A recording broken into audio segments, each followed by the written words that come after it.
This is the Rayneo 3S Pro. This is the Rayneo 4 Pro. But what is the difference? Well, let's find out.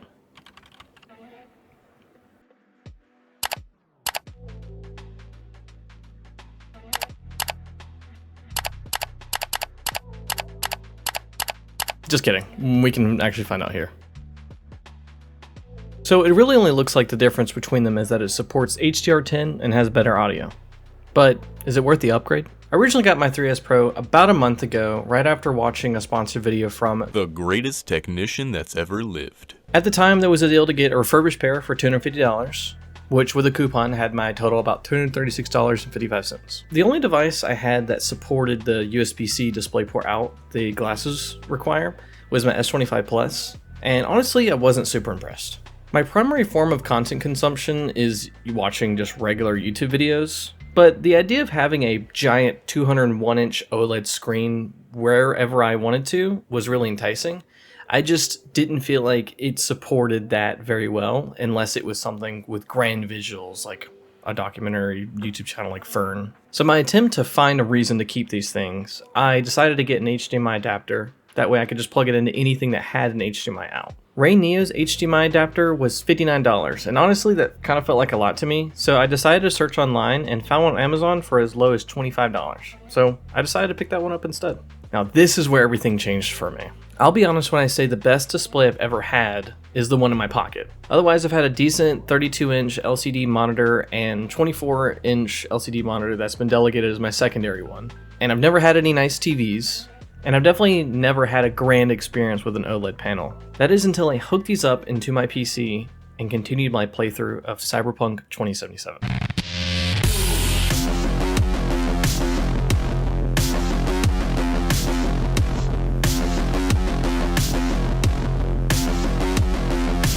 I had no idea the game was this beautiful. These glasses with a peak 1200 nit brightness, 120 Hz refresh rate, amazing color clarity, inky blacks, all on an OLED display. I felt more immersed than I ever have, and that's with my time dabbling with VR in the past. Hey, you guys! Now it was sold. Games, movies, TV shows, there were endless possibilities because this display was unmatched for anything in its price point.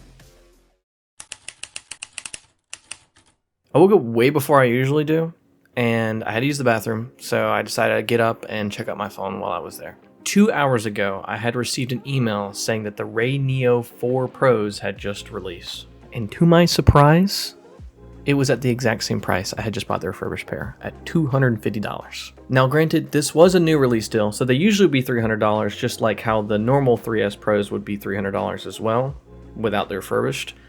But this deal lasts until late March, so you can still get this if you wanted to. So I grabbed a coupon online and actually managed to get it cheaper than my first pair. That's the moment I realized I had a great opportunity in my hands, because I realized I could have both glasses at the same time and be able to compare the differences I was not able to find whenever I was doing my initial research for these. Now, what is the difference in these things? Over the past week, I've been using both glasses back and forth, comparing them to see what differences I could tell between the two. Now, unfortunately, there is no good way for me to show a comparison between these glasses, but as you can see, I did try to film both screens in various modes on my phone with the exact same exposure and camera settings.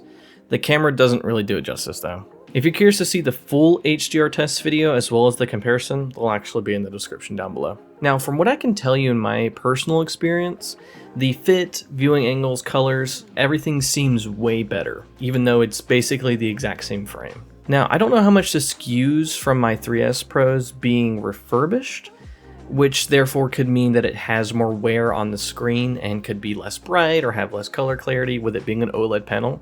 But judging on the fact that these came out in August of 2025, and that was only about 6 months ago, I don't think that'd make a huge difference. HDR on the new glasses is a nice addition, making a big difference between the highest highs and the lowest lows. Makes everything pop a bit more and be able to have a bit of a definition in an image.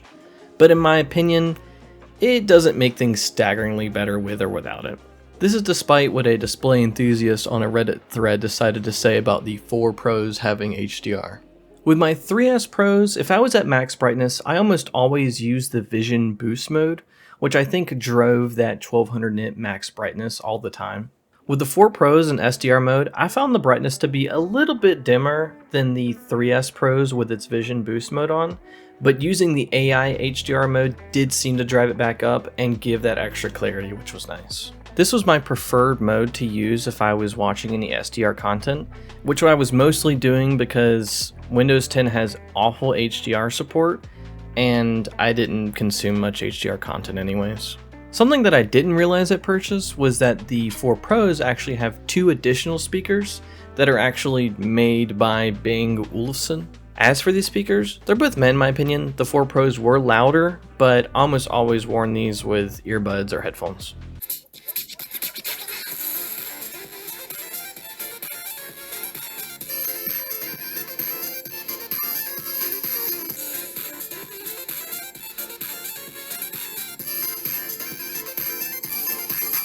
One thing that I appreciated was that the 4 Pros actually came with a plastic cover, so that way you didn't have to worry about light bleed, as the displays are transparent and there is no solid backing behind them unless you use these.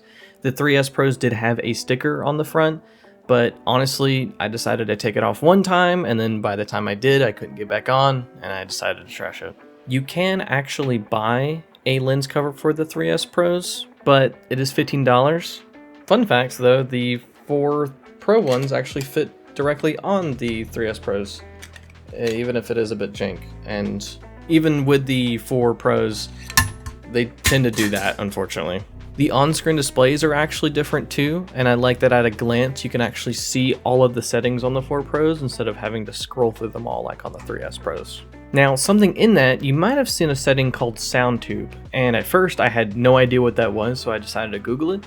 That brought me to an Amazon page where they're actually selling these little covers where you can direct the sound directly into your ears. I was wary at first, but for $15 and the only review being great, I decided to give it a try. And holy crap, do these make a difference?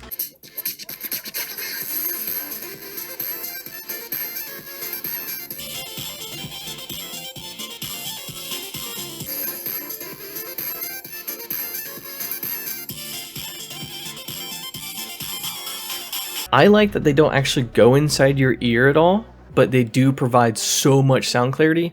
These absolutely should have come with the headphones. I'm not really sure why they decided to sell these separately. Maybe on the 5s, just like the lens cover, we'll just get them next year. I don't know. Maybe they wanted to test them out and see if they were any good. The box does actually come with 2 sets of these tubes, and they're both basically just 2 different sizes. What's interesting is that these are the only accessory for the glasses that don't show up on the Rayneo site and were only bought on Amazon. Now, what's the same between them?